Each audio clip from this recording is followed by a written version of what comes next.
राधे राधे दोस्तों, आज मेरे ब्लॉगिंग चैलेंज का डे 25। सुबह की शुरुआत हुई बहुत ही शानदार मौसम के साथ। जैसे ही मैं बाहर आता हूँ तो दिल खुश हो जाता है। सुबह की ठंडी हवा और हल्की धूप का एहसास वाकई मन को सुकून दे रहा था। सुबह सुबह मैं पहुँच जाता हूँ अपने खेत में। आप देख सकते हैं आज का मौसम कितना प्यारा लग रहा है। हमारी गेहूं की फसल भी अब जमीन से बाहर निकल आई और उसे देखकर दिल में एक अलग ही खुशी हुई। थोड़ी देर खेत में रहने के बाद मैं वापस आता हूँ घर पर। आज चारों तरफ बादल उमड़ रहे थे। फिर मैंने किया ब्रश और नहाकर हो गया रेडी, क्योंकि आज हमें जाना था मामा मामी जी के घर, जहाँ पर था स्वामनी का कार्यक्रम। मैं मम्मी जी और मौसी को लेकर निकल जाता हूँ। रास्ते में मौसम बेहद सुहाना लग रहा था और कुछ देर बाद हम पहुँचते हैं मामा मामी जी के घर। घर पहुँचकर देखा तो मेरी बहन बच्चों के साथ खेल रही थी और ये है मेरे नाना जी का। फिर मैं पहुँचता हूँ मामा जी की दुकान, जहाँ मिला मेरा छोटा भाई यानी मामा जी का बेटा। हम बातें कर ही रहे थे कि तभी हमारी मौसी का बेटा भी आ गया। इधर मम्मी और मौसी जी एक दूसरे से बातों में मशगूल थी, क्योंकि वो कई दिनों बाद मिली थी। उसके बाद हम निकलते हैं छोटे नाना जी के घर, जहाँ पर था आज स्वामनी का आयोजन। वहाँ रिश्तेदारों का आना जाना जारी था। हलवाई अपने काम में लगे हुए थे और वही मिले मेरे मामा जी, जिनसे मैंने लिया आशीर्वाद। घर के अंदर सभी अपने अपने किस्सों और बातों में खुश नजर आ रहे थे। तभी दिखा रिश्तों की खूबसूरती का नजारा, जहाँ मेरी मौसी और बुआ जी कई दिनों बाद गले मिल रहे थे। वो पल वाकई बहुत प्यारा था। सभी के चेहरे खुशी से खिल उठे। फिर मैं मिला अपने राजेश मामा जी से, जो छत से नीचे आए थे। चलो अब मैं आपको दिखाता हूँ छत से गाँव का व्यू। क्या ही प्यारा नजारा है। ये है हमारे पुराने घर, जिन्हें हम झोपड़ा कहते हैं। आपके यहाँ ऐसे घर को क्या कहा जाता है, जरूर बताइए कमेंट में। फिर मैं नीचे आता हूँ और मिलता हूँ एक और मामा जी से, जो काम में लगे हुए थे।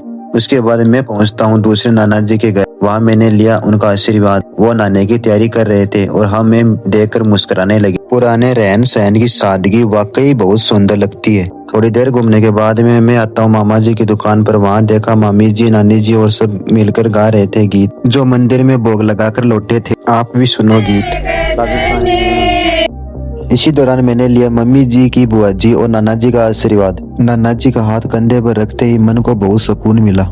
इसके बाद हम फिर पहुंचे स्वामनी वाले नाना जी के। वहाँ सब अपने बड़ों के चरण स्पर्श कर रहे थे। मम्मी जी मुझे वीडियो बनाते देख मुस्कुराए। तभी मामा जी ले आए थे चाय, तो सबने मिलकर चाय की चुस्कियों का लिया आनंद। साथ साथ में बातें, हंसी मजाक। वाकई पारिवारिक माहौल का मजा ही कुछ और होता है। और ये लगे हुए थे इस ड्रेस को लेकर किसी डिस्कस में। और आप भी बता दो इनकी ड्रेस कैसी लग रही है, क्योंकि इन्होंने आपसे ही जवाब मांगा। ये कैसी लग रही है, प्लीज कमेंट में जरूर बताना।